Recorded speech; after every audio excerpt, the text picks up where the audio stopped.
अब 11th question में क्या है, in the following figure O is the centre of the circle and triangle ABC is equilateral. अब equilateral triangle में हर एक एंगल कितने डिग्री का होगा, 60 डिग्री। अब ABC इक्विलेटरल ट्रायंगल है तो मैं एंगल C को क्या लिख लेती हूँ, 60 डिग्री। अब मैंने क्या फाइंड आउट करना है, एंगल ADB एंड AEB। अब देखो पहले मार्क करो कि कौन कौन से एंगल्स फाइंड आउट करने हैं। ADB मीन्स मैंने ये एंगल फाइंड आउट करना है और उसके बाद AEB ये वाला एंगल मैंने फाइंड आउट करना है। E को मैं बाहर की तरफ लिख देती हूँ, ये वाला। देखो अब ADB तो मैं इजीली फाइंड आउट कर सकती हूँ क्योंकि ADB क्या है, angle in the same segment बन रहे हैं। तो क्या लिखूंगी, angle solution, angle ADB is equal to angle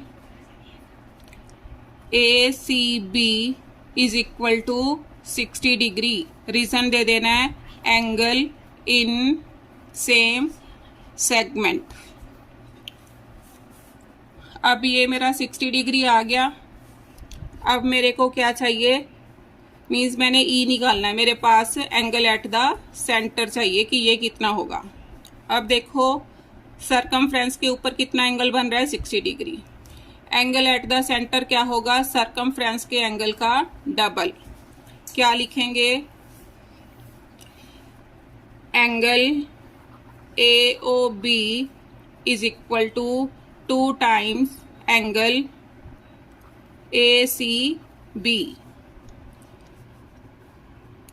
means property जैसे जैसे मैं बोलती जा रही हूँ आप कॉपी पर नोट कर लेना। 2 टाइम्स ACB कितना है, 60 डिग्री, तो कितना आ गया, 120 डिग्री। अब मेरे पास ये 120 डिग्री आ गया। अब इसके लिए मेरे को क्या चाहिए, रिफ्लेक्स एंगल AOB। अब रिफ्लेक्स एंगल AOB किसके इक्वल होगा, अब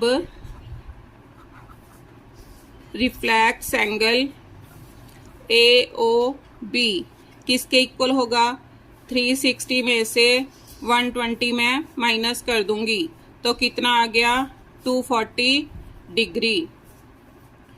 ये आ गया। तो angle AEB, therefore angle AEB किसके इक्वल हो गया, AEB क्या लिखूंगी, अभी मैंने बताया था कि AEB क्या, रिफ्लेक्स एंगल का half. AEB is equal to half of reflex angle is equal to half of reflex angle कितना है, 240, कितना आ गया, 120 degree is equal to 120 degree. ये भी मेरा क्या आ गया, answer. First answer is this.